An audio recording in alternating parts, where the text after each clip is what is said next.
then you'll have the opportunity to do that. Yep. Sounds good. Let's just wait a couple more minutes and give people time to call in, and we'll start maybe at 4:33. Okay.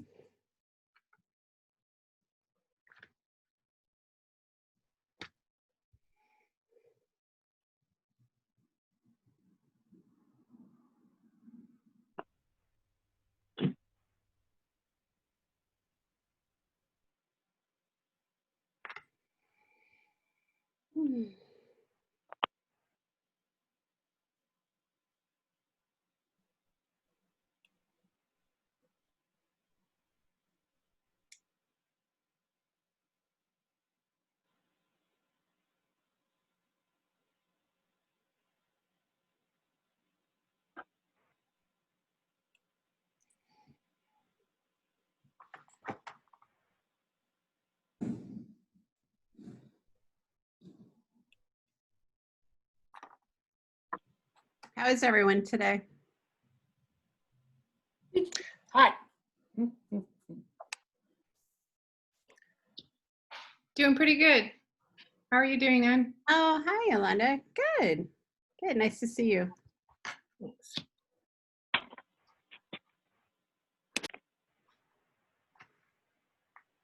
Oh, hey, Yolanda. Hi, Vadim.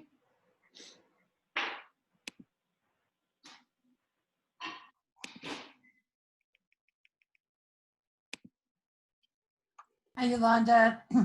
I'm here if y'all need anything, but I'm staying off camera.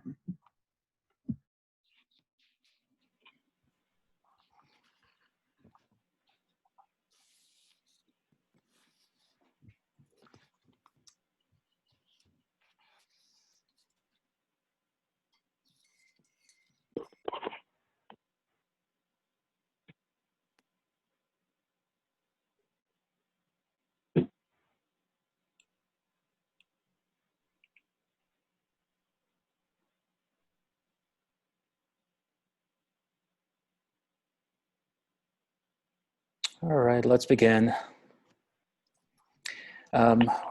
Welcome everybody to the Settlement Agreement and Policy Subcommittee meeting.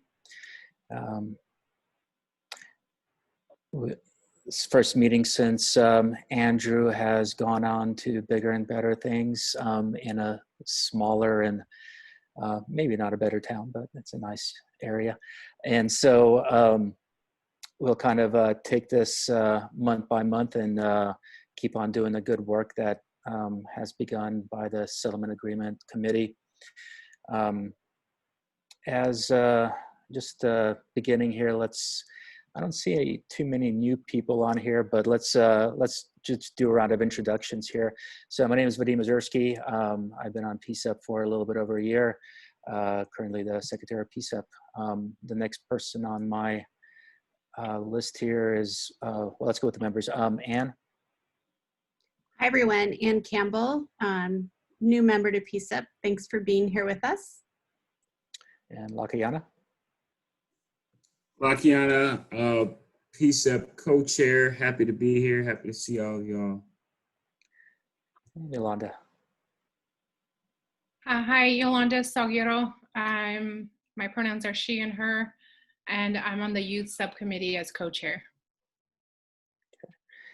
And then for the staff members here, we have Judith. We also have Amy. Hi, everybody. Sorry, Yeah, Amy, next to you. Judith Mowry, one of the staff members in the team. Oh, hey, Amy. Sorry, I didn't see you on there. Yeah, Amy, would you like to introduce yourself? Sure, thank you. Amy Anderson here, Chair of the Behavioral Health Subcommittee. Yeah, welcome everyone. And Claudia? Hi everyone, I'm Claudia. I'm the project assistant for PCCEP. And we have Portland Copwatch. Hi, it's Dan Handelman with Portland Copwatch. He, him pronouns. Thanks. Hi, Mr. Handelman. Welcome. We have, it looks like Albert. Hi, this is Anika Bent Albert for the City of Portland. Hi, Nika. Ann Brayfield.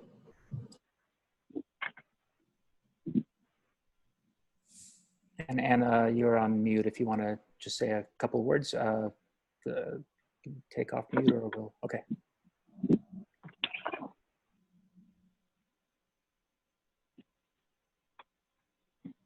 Can you hear us, Ann? Okay. Well, Ann Brayfield is here as well.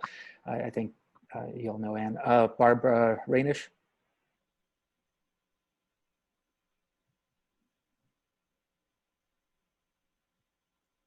Hey, Barb, you want to introduce yourself? You're on mute. Yeah, I was trying to decide what I was going to say.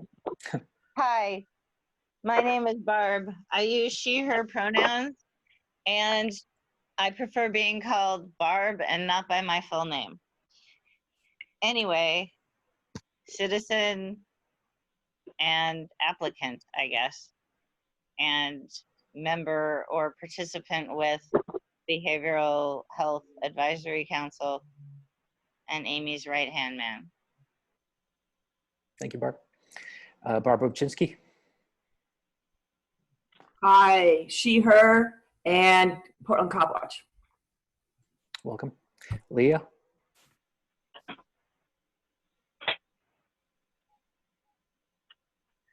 And Leah, you're on mute. My name is Leah Fort, and I'm a community member. Beautiful paintings behind you there, Leah. Thanks. Okay. Mary Claire. Hi there, Mary Claire Buckley, Police Bureau, both the Inspector General overseeing policy and force and DOJ compliance. Welcome, Mary Claire. And Michelle. Michelle DeShazer, community member. Hi, Michelle. All right. So in today's agenda, we have 3 items for those that were able to access the agenda ahead of time.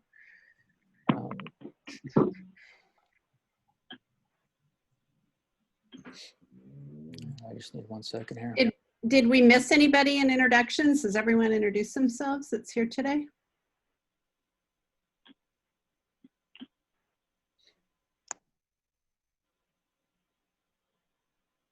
I think we're okay. Okay. Oh, Treby's here. Oh, hi, Treby. Hi, everyone. Oh, no. Cat problems. Okay. Good to see you, Treby. It's been a while since we had a chance to chat. Do you want to introduce yourself at all to everybody else here? I think most everybody Sure. knows you. Mm-hmm. Sure. I'm Treby Thomas, and I'm a community member.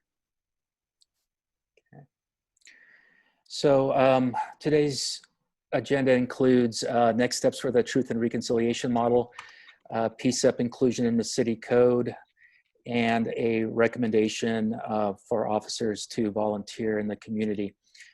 Since Luciana is working on the PCCEP inclusion in the city code, let's take that as an initial matter unless there's any objections from any of the other people attending the meeting today. All right, hearing no objections. So one of the mayor's 19-point plan for police reform is including PCCEP in city code. So it continues after the settlement agreement. Right now, certainly PCCEP is tasked with certain items relating to the settlement agreement, and then just generally providing outreach efforts between the community and the police bureau, and consulting the police bureau on their engagement plan, as well as providing some input on policies for the police bureau. So it's prime importance that we have everything coded within city code, because then obviously it allows PCCEP to continue after the settlement agreement is concluded, within a year of the conclusion at least, as well as provides it with funding and such things. So it doesn't stop at the will of any one of the commissioners, and including the mayor. So the next steps, just want to discuss with you all the next steps. Right now, I was looking at the city code for the Citizen Review Committee, which is not analogous to us, but it is at least somewhat similarly situated with certain responsibilities within the city code, and at least having that as a template.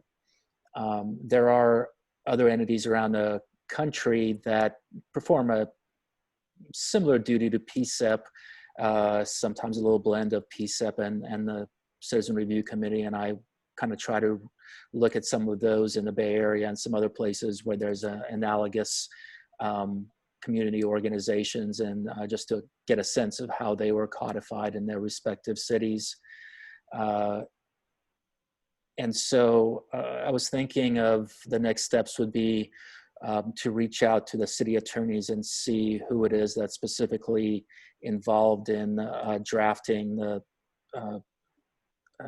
the city code language for PCCEP, ascertain whether any work has been done yet, and if work has not been done yet, perhaps take a first stab at initially outlining what we think the city code should include. You know, I'm a lawyer, and I think it would not be too difficult. It would take a few hours, I suppose, but it really is sort of a brief enumeration in the city code. Don't want to repeat any work that's already been done, so I was thinking of reaching out to the city attorneys first. And Lakiana has proposed 9 items that he would like to include. Some of those items may overlap the work of other committees that the city already has, and so we'll need to discuss that with the city attorney to see to what extent we can have such things as subpoena power and things like that, or power to compel testimony, which would be important under some circumstances, but perhaps equally as important for the CRC, or more important for the CRC if that were to happen, or any body that supplants the CRC in the future. In any case, I'm sorry, I don't mean to break in. Can Yes. you tell everyone what the CRC is? yes. For some of those that might not know it. Okay. So the Citizen Review Committee is an organization that was formed, I want to say 10 years ago. And Mr. Hellman can probably correct me, it might be 11 years or something like that. But in any case, it was formed to hear complaints against the police bureau. The IPR, which is the Independent Police Review within the auditor's office, receives those complaints, and along with internal affairs, works up those complaints, interviews related parties, the individuals that are named in the complaint. And CRC was formed in 2001. Thank you. Yeah, and then can I just add one other quick thing? Yes. So I understand the kind of the framework you're talking about, and I do know, we know that Lakiana has spoken with the city and has come up with those points that he wants to put into the document, and I'd like to kind of bring those up so that we could kind of talk about those. Is that what you're thinking of doing as well, or? Yeah, I was actually looking up those points in the email, so thank you. Lakiana, I don't know whether you want me to do this, or since these were brought up by you, if you want to just kind of outline what those points are. Yeah, let me pull them up myself. Can I ask a question real quick? Yes, Amy. I'm curious to kind of understand where the Citizen Review Committee and PCCEP would like run parallel, and where would they overlap? So generally speaking, and yeah, I'll do my best to answer the question. I was gonna see if anybody else wanted to comment on like Portland Cop Watch, but maybe in public testimony. So the CRC hears complaints against the police bureau. It reviews complaints, and also members of the CRC Citizen Review Committee sit on the police review board, which hears such things as use of force and use of deadly force events with the police bureau. It's more of an investigatory body, and it hears almost like a hearing where if somebody disagrees with the resolution of their complaint, they can bring it up before the Citizen Review Committee and have a hearing on that complaint. We don't really have specifically like an oversight power over the police bureau. The PCCEP sort of forming documents entail helping with public engagement, as well as providing feedback on policies. And so that is the one part that does overlap between the CRC and PCCEP is providing feedback on policy. Both are tasked with the ability to do that, reviewing past policies. The CRC also can do things like auditing well, the auditor work group hasn't happened in a while, but it is an important work group in theory for the CRC to audit some of the things that IPR does and the process there as well. So I think when PCCEP was formed, it was in the settlement agreement, CRC and PCCEP are both mentioned as part of the settlement agreement and the duties that they have. The CRC was already there. PCCEP was formed as part of the settlement agreement. But basically it's oversight over the police versus engagement and then just general policy reviews. Okay, one more quick question. I'm going to have to jump off this call, so just to let you guys know. Well, can we have Lakiana share his 9 points and then we could get back to that question, Amy? Would that be possible due to the time crunch? Thank you. Okay, Andrew, do you have a few minutes or do you have to pop off now? Yep, I can just do it real quick. So just basically context. So, this is something that the DOJ settlement is coming and going. It's still in effect for a year, and then after that, there's not a plan in place that protects PCCEP. So from my perspective, this is top on our list. We have worked so hard in the last going into our third year, and we have to do what we can to make sure that work is preserved and continued. The mayor most recently spoke about this on Monday and said that this is his priority. So it's not like we're pushing a rock up a hill. He's on board. So we just need to get it done and put in there. So the points that I raised, his office reached out and asked, what were my thoughts on it? And so I provided 9 things. And I'll just read them real quickly. So number 1 was PCCEP selects its own members. Right now it's done through the mayor. But to be truly independent, as the mayor states we are, we need to be able to select our own members. Number 2, PCCEP have a role in engaging community members to review new cohorts of officers. So being able to have an opportunity, like, when you have a new class of recruits, like, getting together community members that can talk to them, review them, and, have some process in them being hired. Number 3, PCCEP having a role in hiring all top-level command staff, including the police chief, assistant, and deputy chiefs. So having our members in on those hiring decisions and panels. Number 4, PCCEP have a spot at the negotiation table as a community representative during contract negotiations with the union. Number 5, PCCEP be embedded into the universal review process for all PPB recommendations that impact the community. The universal review process, if there's going to be a new policy change for PPB, is 2 public opportunities for public to comment and weigh in. And by making a 3rd one, which would be PCCEP, that would allow us to be a part of that process without us having to seek out the directives. They would automatically run through a PCCEP meeting. And so community members would automatically have more of a chance to hear from them. Clarify and strengthen language around the PPB's ability to consider our recommendations. So when we pass recommendations, it's kind of unclear what exactly the Portland Police Bureau has to do. How much do they have to consider our recommendations? So reviewing that language and strengthening it. Compelling officer testimony was one that I put on there. I would change that now. There's a lot of conversations around other, restructuring the current accountability process, and having had further conversations, I think that would be a better space for paid individuals to have that power and to, that can really spend the time for that. Number 8, having power in disciplining officers. So I think being a part of those disciplinary hearings, and that's part of the internal police reviews, independent police reviews purview. But I think having PCCEP connected to that would be important. And then last, and certainly not least, increasing the PCCEP stipend, which is currently $120. The work we do, you can't put a price tag on. The work that we are moving right now in the city, I think is indispensable.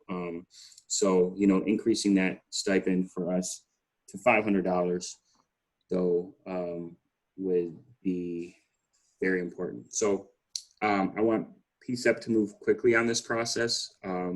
Like I said, the mayor has already spoken about this several times, so I want us to make it happen. I don't think it's something that needs to be dragged out. I'm asking for staff support on this too.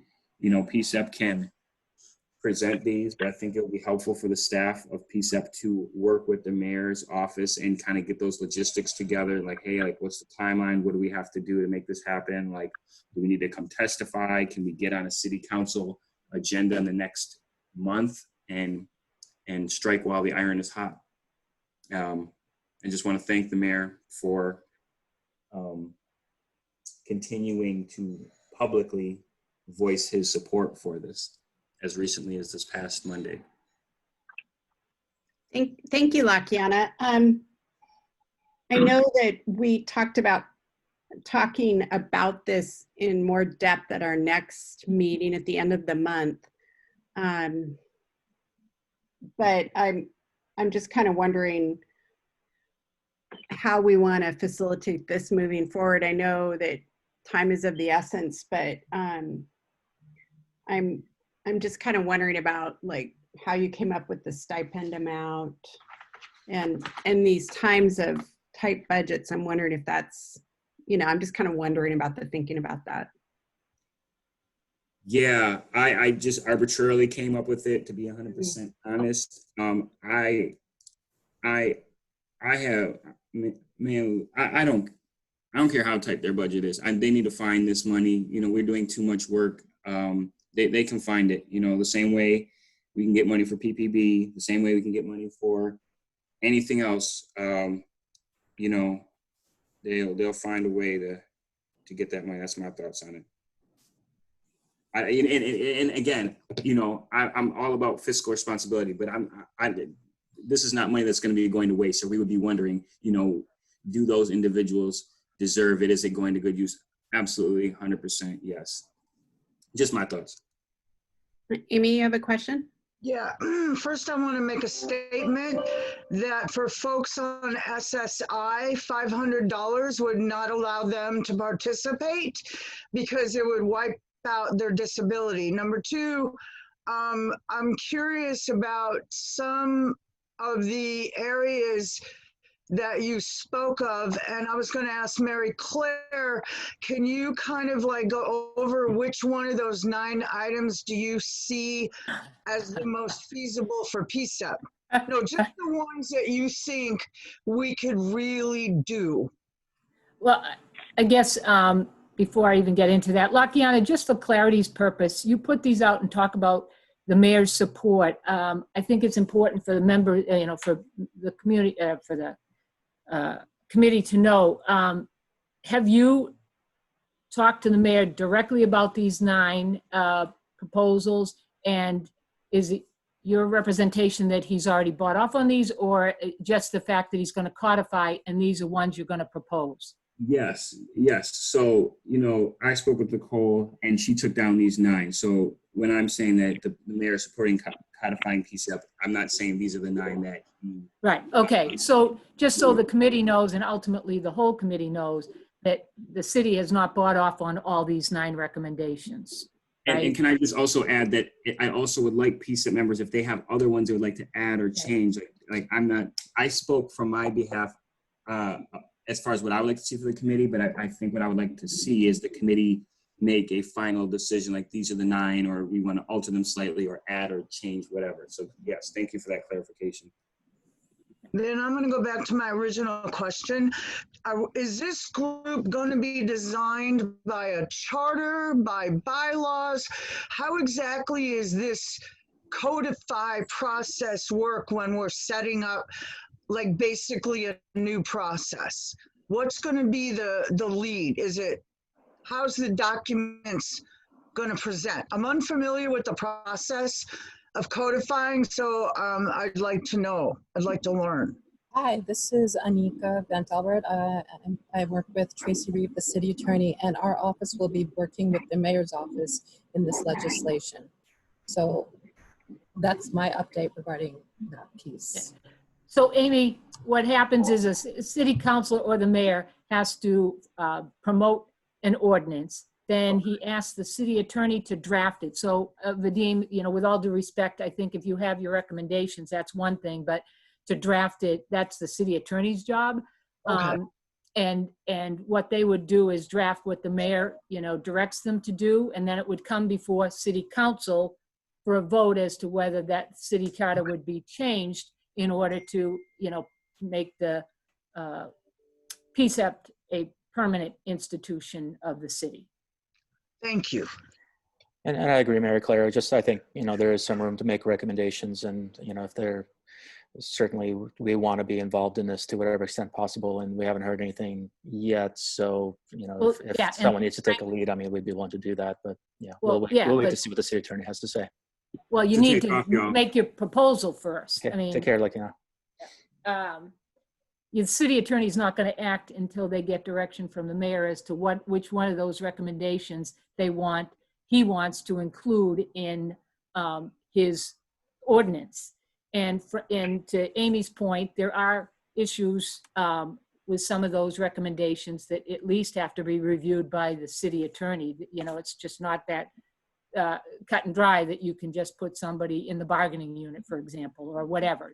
So all of these recommendations would have to be reviewed by the city attorney to see what legal impediments there might be to their implementation, and what, if anything, could be done if in fact the mayor wanted to, get over the barriers, what action would have to be taken in order to do that. Also, as a group, we need to talk further about this. As Lakiana said, and Yolanda noted in the chat, that he has given these to members, and they have reviewed them, but we haven't talked about it as a group. And when would you think would be a good time to talk about it? During one of these subcommittee meetings or the full meeting?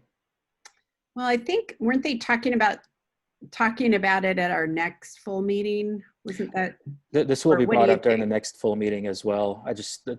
It seemed like if PCEP is going to take some action on this, it'll begin with the settlement agreement policy committee, whatever the main decision will be as to how we go about it, if we do take a role. So I just wanted to kind of put this out there, but we will be discussing it at the full meeting as well.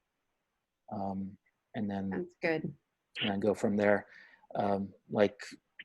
Certainly within these 9 recommendations, there's some that I think will raise flags, and then there's other ones that I do think have merit and we can get agreement on.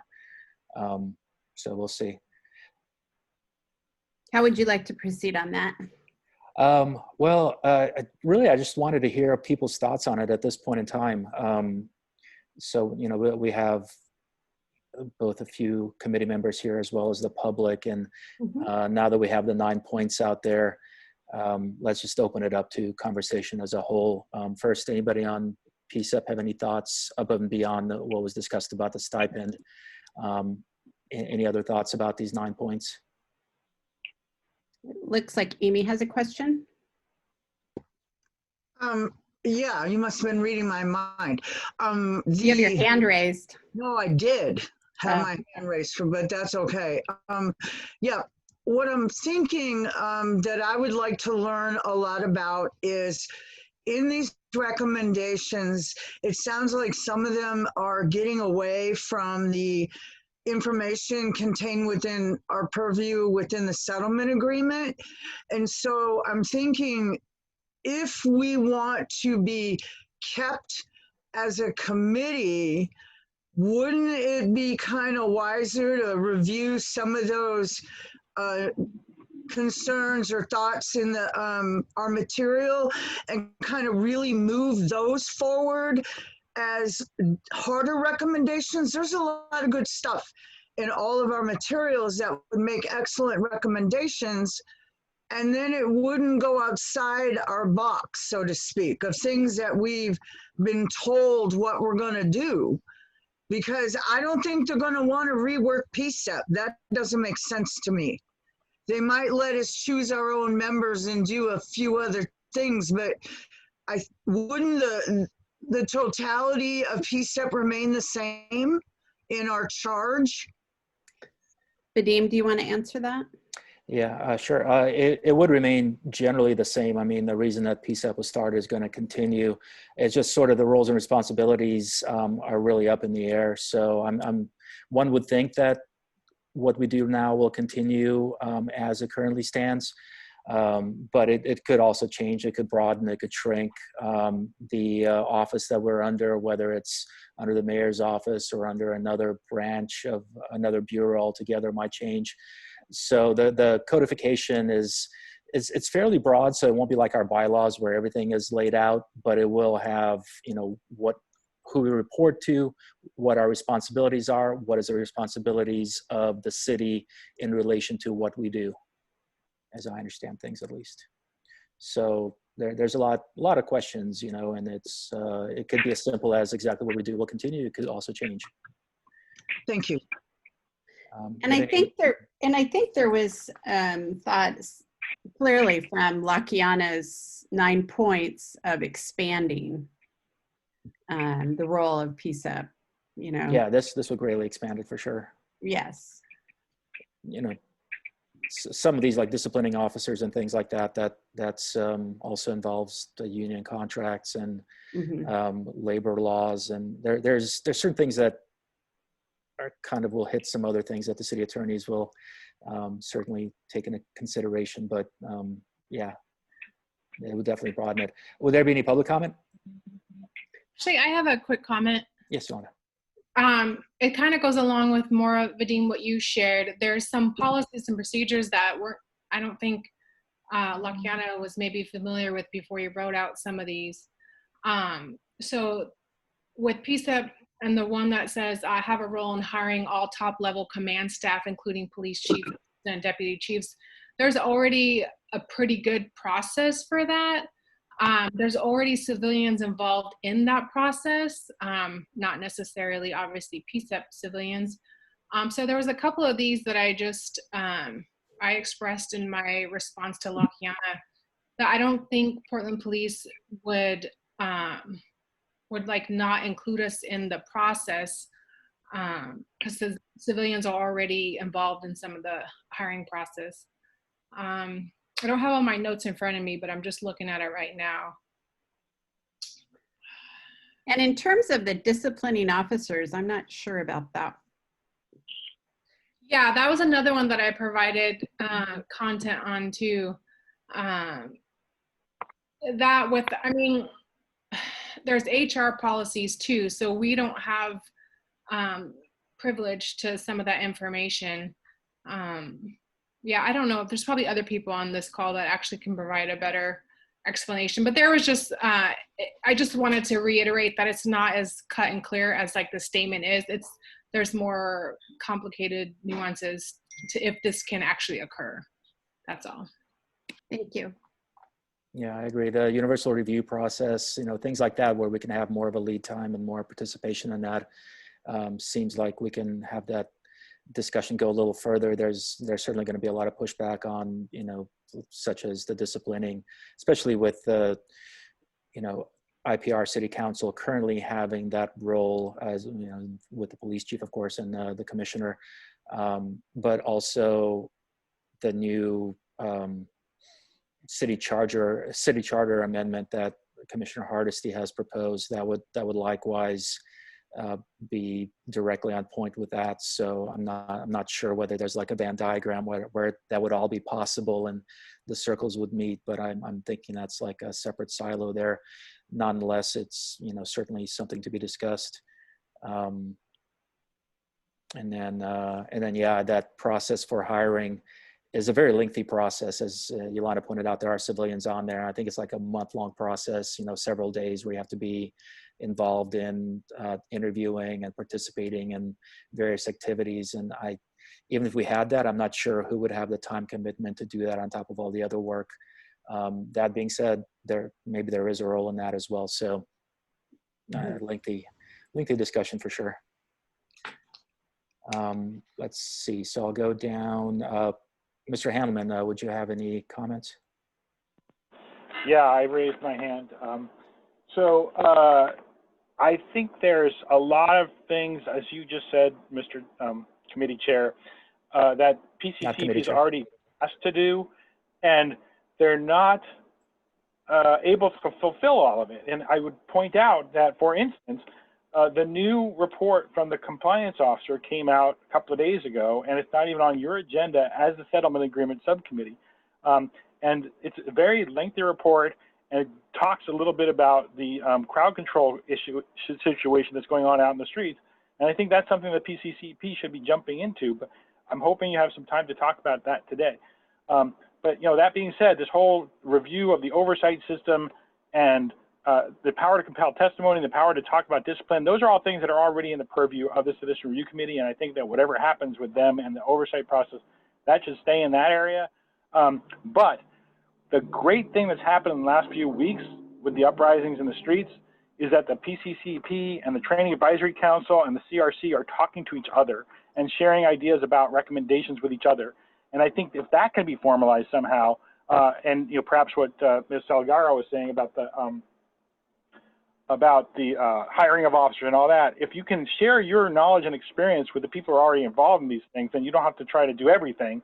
But what we've envisioned for a long time at CopWatch is all these advisory committees having a formal meeting where you can share with each other. So that, I think that's something that you should think about putting into the city code when you codify PCCEP. Otherwise, I think that, you know, generally speaking, because it was a long, hard battle getting everything where it is right now, you should just start with getting PCCEP in the code the way it's written. And if you want to expand it, make that step two.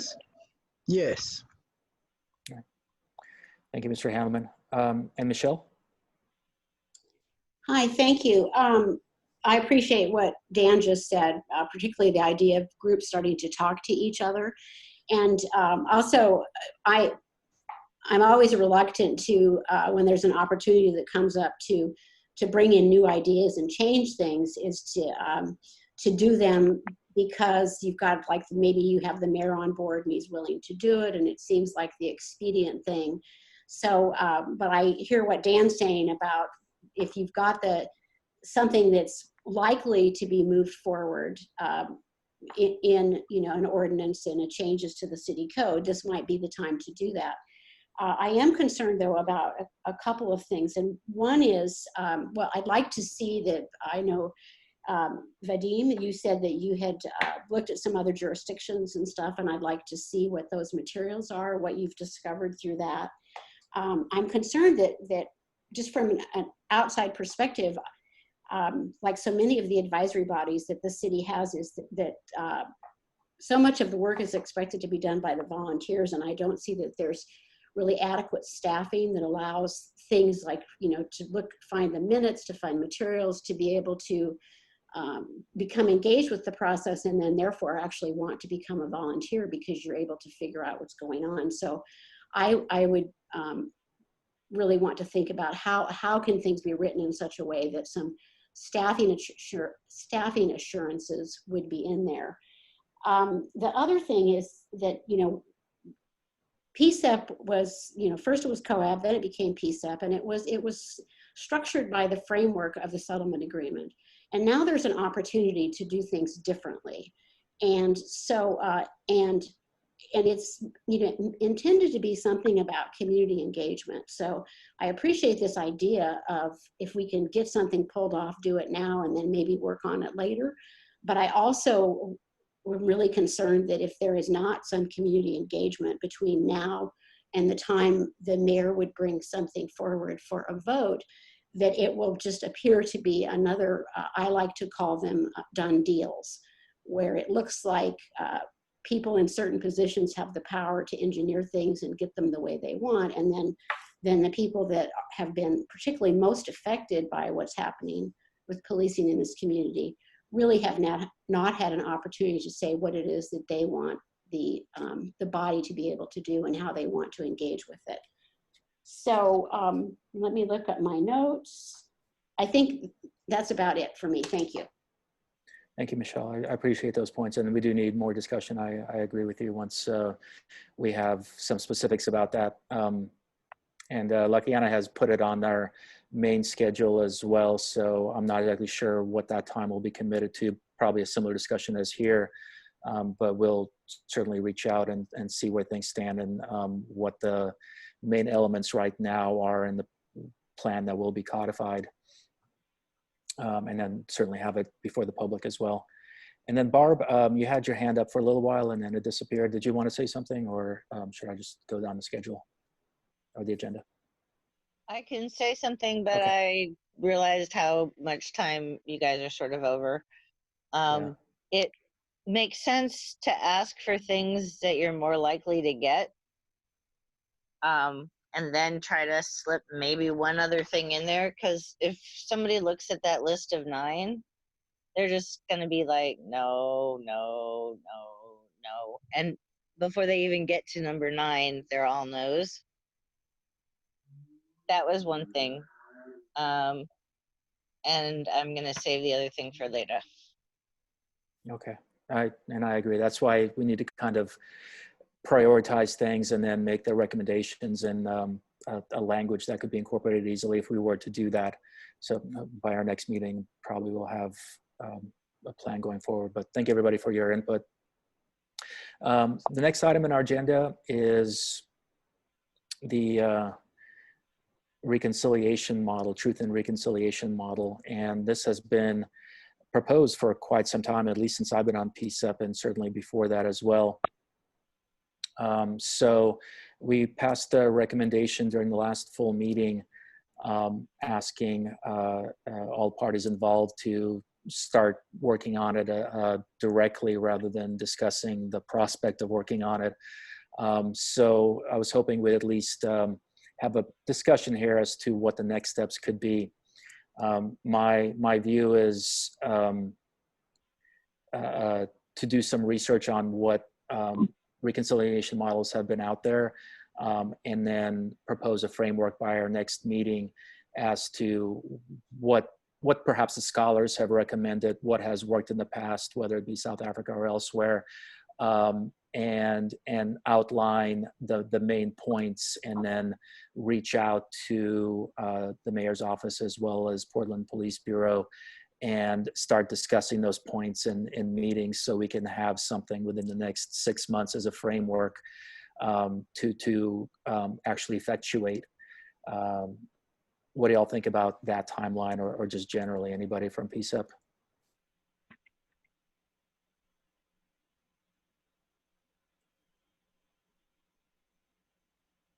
Okay. That sounds fine. Okay. And then anybody from the public? Well, Mr. Mozerski, this is Dan Handelman again. Mm-hmm. The concern I have is that we're in the middle of an ongoing set of repressions by the police, and use of violence against protesters on a daily basis. And the police, at least the police association head, and to some extent the police chief, haven't acknowledged that the weapons and the tactics that they're using are harming community members. I mean, there's been a lot of focus on what the federal law enforcement did a couple of days ago, but for the Truth and Reconciliation to work, the people who are doing the harms have to be willing to admit that they're harming people. So, you know, I encourage you to move forward, but I also encourage you, while this is going on, to express that to the officers who are currently doing this and speaking in public, so that they are aware that these things are actually causing harm to real people. Thank you, Mr. Handelman. And it was discussed during our last steering committee, you know, what more response would be needed, whether it's town halls or statements. And so we're still working on it, still addressing the issues, still trying to understand who's doing what. And I think there, as you mentioned, there's some pointing of fingers as well. So trying to, you know, it is being addressed, and that might be part of the reconciliation model, both past as well as the present, to whatever extent that could be encompassed. We've seen Michelle. I see your hand is up as well. I don't think. Oh, I don't know how I did that. Okay. I'm putting my hand down. Okay. Okay, no problem. Thanks. Can I say something? I also think, in relation to what you were just saying, Mr. Handelman, is we did put forth a recommendation relative to the use of force or use of tear gas and other things that the police was using. And then the mayor did come out and also say that tear gas could no longer be used. However, there was a time when they could use it, and we're trying to get a little more information about the flexibility that officers have in that. So we're hoping to hear back and hear more information about that. So would anyone like to volunteer to help do the research? And yes, Debbie? If I could, you know, yes. as you well know, this was a piece of the community engagement plan that the Bureau adopted. So I'd be happy to talk to you. I had already started doing research. There aren't many cities actually that have done it in the United States, but there are a few that I researched. The success is most often in situations where this is from the ground up, as opposed to being imposed by, you know, government. So I think it would be great if the PCCEP would start, you know, taking a role in that. What you originally had indicated that, you know, the Bureau and the committee had 3 years to get this going. I understand that you want to expedite that. And so, you know, we're more than happy to, but I can share some of that with you offline and what have you. And then, but the idea originally was that the mayor would at least identify some community members to serve on that commission or what have you, and then, you know, work on what it would look like. So it would, obviously, with the PCCEP's input and stuff. So yeah, I'd love to hear your thoughts and what you've looked into as well. As I mentioned, I just did a broad outline. It seems like there's more of scholarly articles about what that would look like than actual examples of things to follow. Exactly. So, you know, one is understanding what it would look like, and one is just having a time frame saying, you know, in 3 months we'll do this, and 6 months we'll do that. And, you know, so if we have a time frame, I think that would certainly, the other pieces will fall into place as well. So let's discuss that as well. Trevi? A couple things. One, if you guys do pursue that, I would love to be a part of that, because I've been reading about that on my own for quite some time. And I just got this book called Commissioning the Past, which took me a while to find because it's out of print and it was expensive, but it's really a good book about the Truth and Reconciliation Commission in South Africa. And what's good about it, it's all scholarly papers, but they also sort of tell the truth about what worked and what didn't work. And so when I'm finished with it, I'd be happy to loan it to you, Vadim, because it's a hard book to find and expensive. And the other thing is there was I think it's even still going on now in Philadelphia. There was a Truth and Reconciliation group specifically about this home of African Americans activists that got bombed literally from the air. And I just read something about that. So I'll see if I can find it again. And if I can, I'll send it to you, because it really talks a lot about the impact on the people actually doing it. Because there's the concept of truth and reconciliation, but then there's the actual reality of the pain and the sorrow and the healing.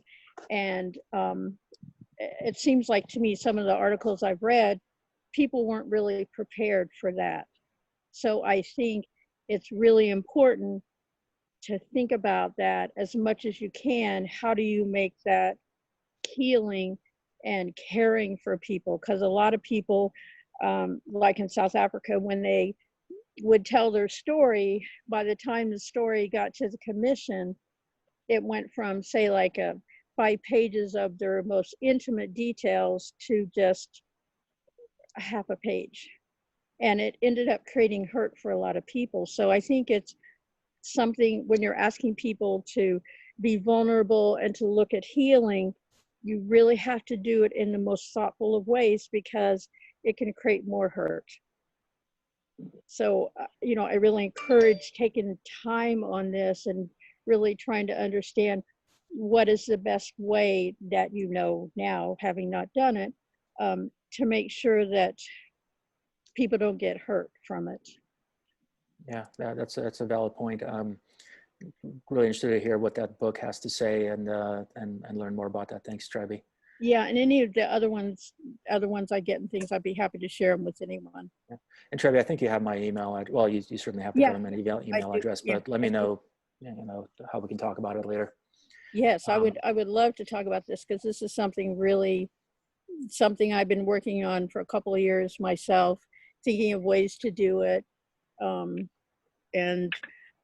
So I'd really love to be a part of it. Yeah, thank you, Trevi. I agree.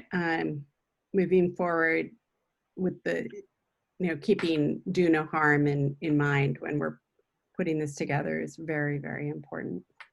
Yeah. And Leah, did I see your hand up? I think that sounds really interesting. I'd like to be involved in the research. What do you see the timeline for the research part covering? You said. So I guess I am going to, or the committee will meet with Mary Claire and kind of discuss some of this as to what's already been done and what the planning has involved.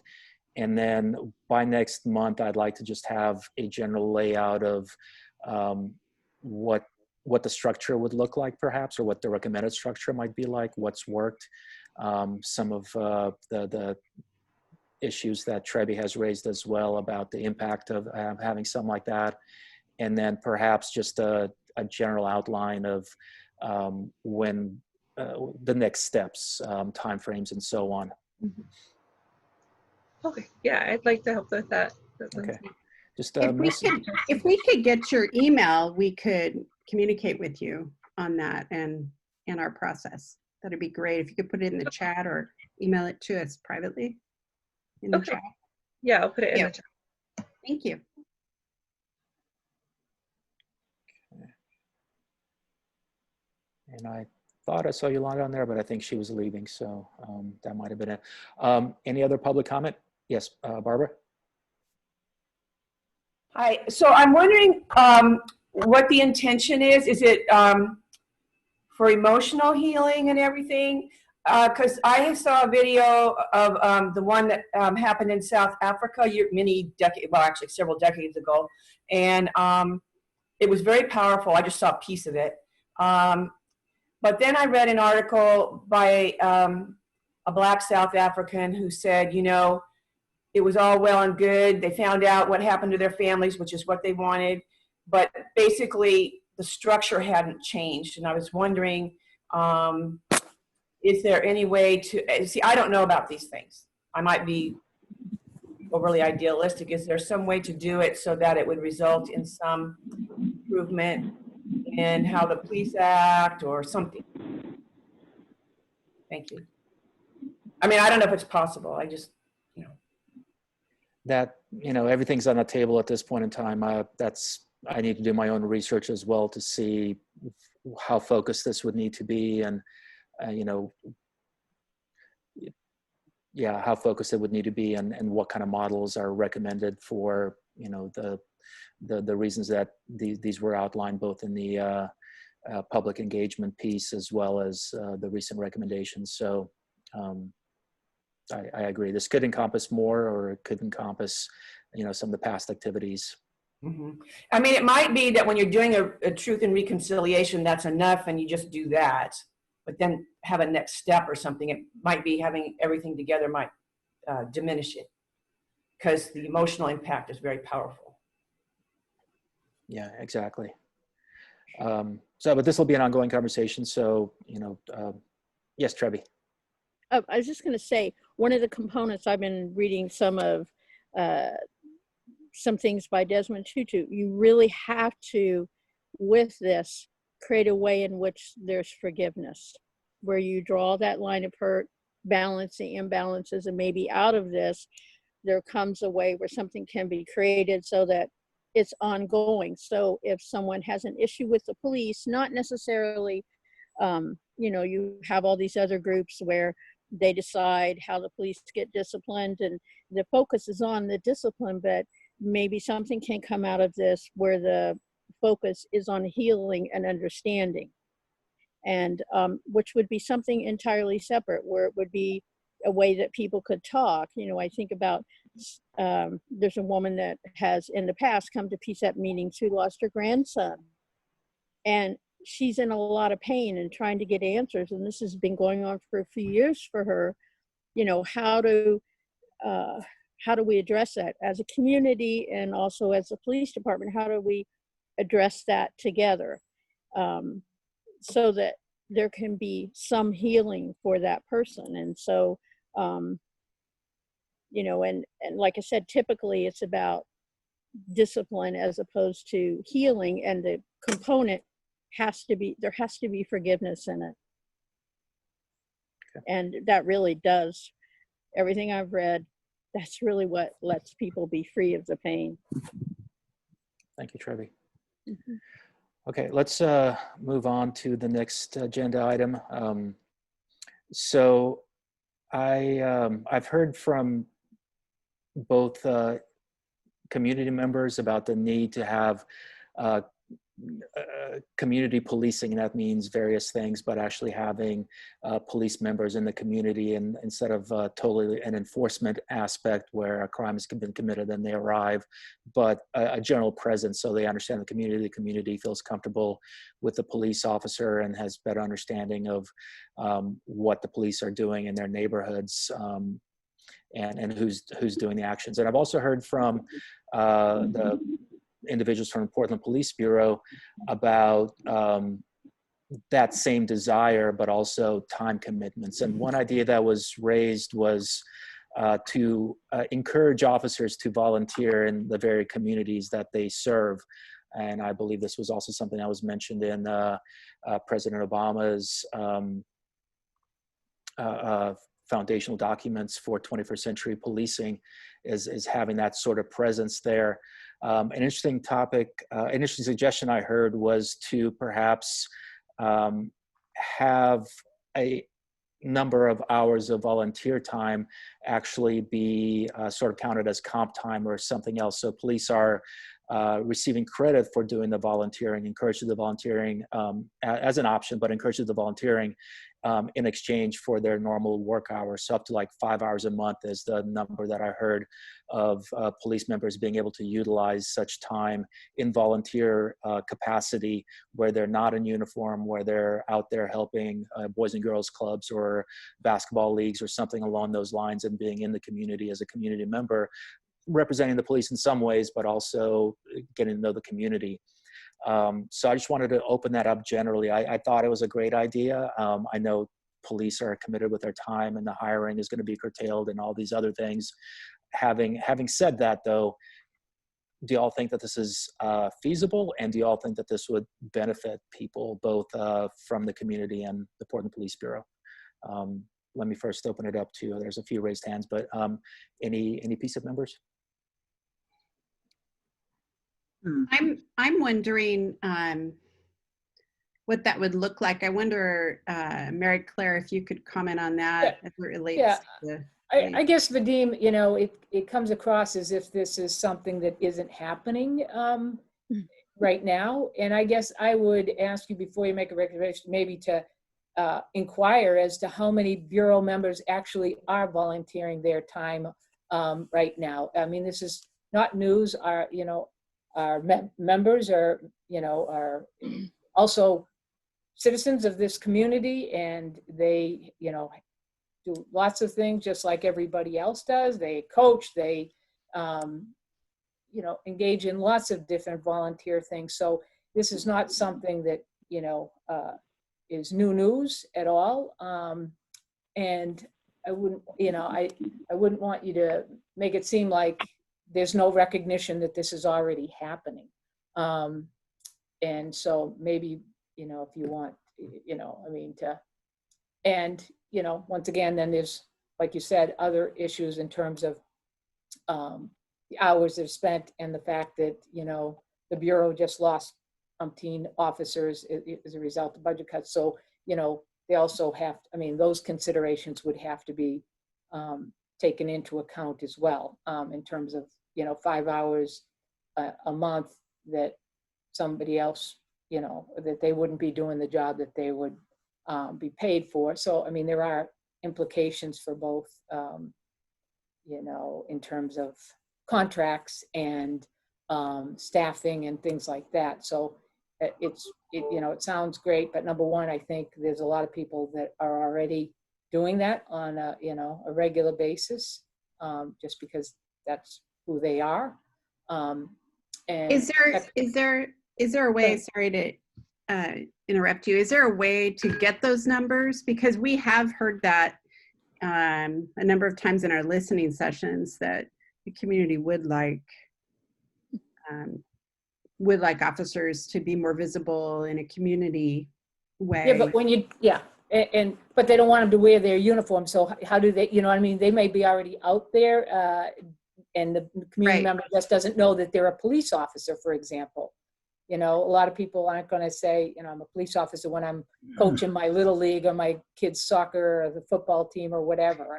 I just know there's lots of different, members of the Bureau that are involved in lots of different things like everybody with kids has, or what have you. So I don't know. It seems that's the point, though, is to kind of make those connections in the community as officers,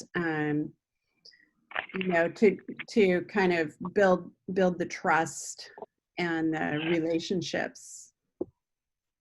So are there numbers? Does the Bureau keep numbers or records of officers that volunteer? How would we get that information? I don't know that we would. That's their, if they do in their personal time, we can't. I assume we could ask people if they were willing to share that information, but no, that's not required information that we necessarily keep. We keep or try to track the time that they do community engagement as part of their tasks, and sometimes they're in uniform for that, and sometimes they're not, and they're engaging with the community, whether it's in councils or neighborhood meetings or whatever. So also, I don't know, Vadim, if it just means that they have to be doing it, off their work hours, or whether, I wouldn't want to diminish the amount of time that officers spend in community engagement activities, even as part of their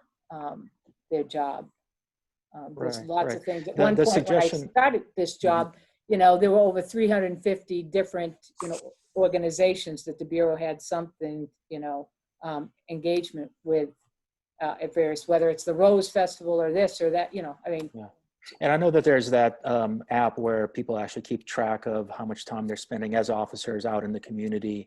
But this would be more of like, recognizing people's ability to participate in the community, that not outside of the uniform, but also capturing that. And within the time and attendance system, perhaps there's a separate category, and then it could be tracked that, the police officers have contributed, a few hundred hours, a few thousand hours probably in their communities. So anyways, that's just a general thought. This was something that was discussed within members of the police bureau. So I don't want to diminish the role that people already do, are out there participating already and contributing their time on their own outside of their police work. But if that could be expanded upon and encouraged in some ways, the federal government has, where I work, there's some sort of incentives to participate in things, food drives and so on, where you're actually, as a federal worker, but still contributing to your neighborhoods and things like that. And it seems like that, that works over time. People contribute money and time. But anyways, let me just move on to some other people here. Amy? Yeah, something just dawned on me, and that is, I see a two-sided thing here. One, the community wants to know kind of what are we paying for in our police department and what are we getting out of it? Okay.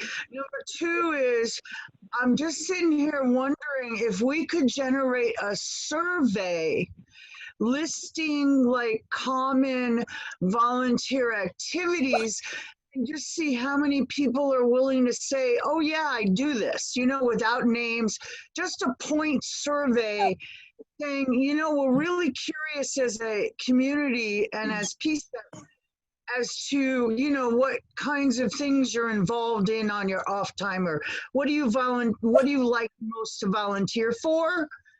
Because Vadim, I gotta tell you right now, I feel like we should be designing things to support the mental health of these officers. They have been under such extreme, intense scenarios, both with the protesters and COVID. My heart is telling me it's time to, do some healing. And maybe we can be a better support to their needs rather than sometimes sounding like we need to have them do all of this for us. We need to do something for them as well. And that's kind of where I'm at right now, is I really would like to create something that would bring us together in a non-hostile conversation about what exactly do people do, within the Bureau. I don't know all they do, and I'd have to probably be on 100 newsletters to figure it out, but maybe we could generate a survey and just ask officers, if they want to fill it out, what do you like to do on your off time? And I agree, we can do a survey or something like that. Well, Mhm. yeah, And just one second. We're running a little bit over time, so let me take Trevi here real quick, and then. Okay. Okay, thanks. I want to follow up on what Mary Claire said.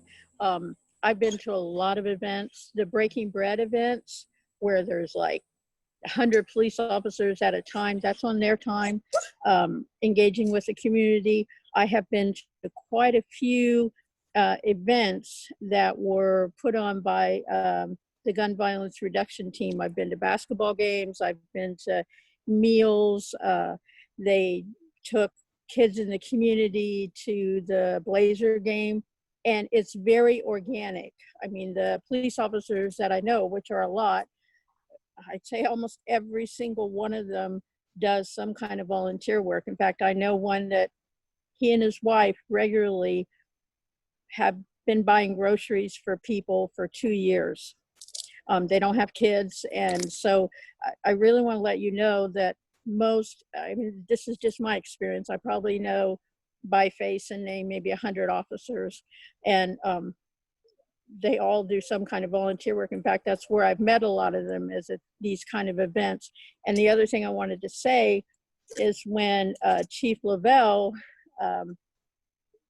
started talking after he got the chief of police, he said his focus, and I've been in several meetings where he's been there, his focus really is on community policing. That's really, really important to him. It's not just saying those words. It really matters to him. That's the kind of person he is. So I think that's really positive for us if we're wanting to create that, because all the ones I've known are very much like that. And I couldn't tell you the statistics, but I can tell you the ones I've met, that's what they're doing. And so do you think that would be a positive if it's like recognized that they do it and then have some time with which maybe they would be allowed to do that as part of their work? Or do you think it would be redundant? Yes, I do. And I mean, I don't know if it's part of their work, but certainly the recognition of that. I mean, the things that I know that they're doing. I went, this was last summer, to the, I think it's called NOLA. It's the Native American place where they have the school.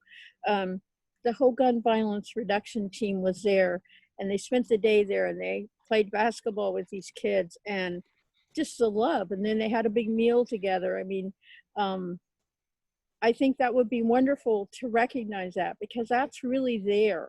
And sometimes it gets lost because there's people doing other things, slapping cell phones out of people's hands and all these kind of things. But there is a tremendous amount of love and caring for the community that's organic, that just happens on its own. And I think that's good to recognize. Thank you, Trevi. Leah, with 2 more people, and then we'll call it a day. Leah? Yeah, that all sounds great to me. I think having surveys for interests sounds really interesting, and then maybe also giving those surveys to the area, the community of interest, and see where they overlap. But then also having a structure for the police to volunteer in the work. I think some corporations do that, and to encourage their employees to volunteer and to track that. So we could look at the structure that they use for volunteering, like Nike, I think, does it. Yeah, a lot of companies do that as well. Barbara, I saw you had your hand up and it went down. If you have any comments, you'll be the last person to speak today. Nope. Okay. Thanks, Barbara. All right. So I'll follow up with, yes, Mary Claire. Dean, can I, before you close, I had hoped to, I didn't see your agenda before, but I would like to get on the agenda. It is the Settlement Agreement and Policy Subcommittee, and I don't think we've yet spent much, time on policies. And I had an inquiry about the status of the procedural justice one, that the recommendation, and we have a draft that, I want to share with the committee at some point and talk about. I found it interesting that one of the comments or one of the suggestions for that Lackawanna is making to be incorporated is about the policy review system, when the committee hasn't even yet tried out the process we have. And I think we, without changing it, I think, we have a proposal to involve PCCEP and the subcommittee in our process.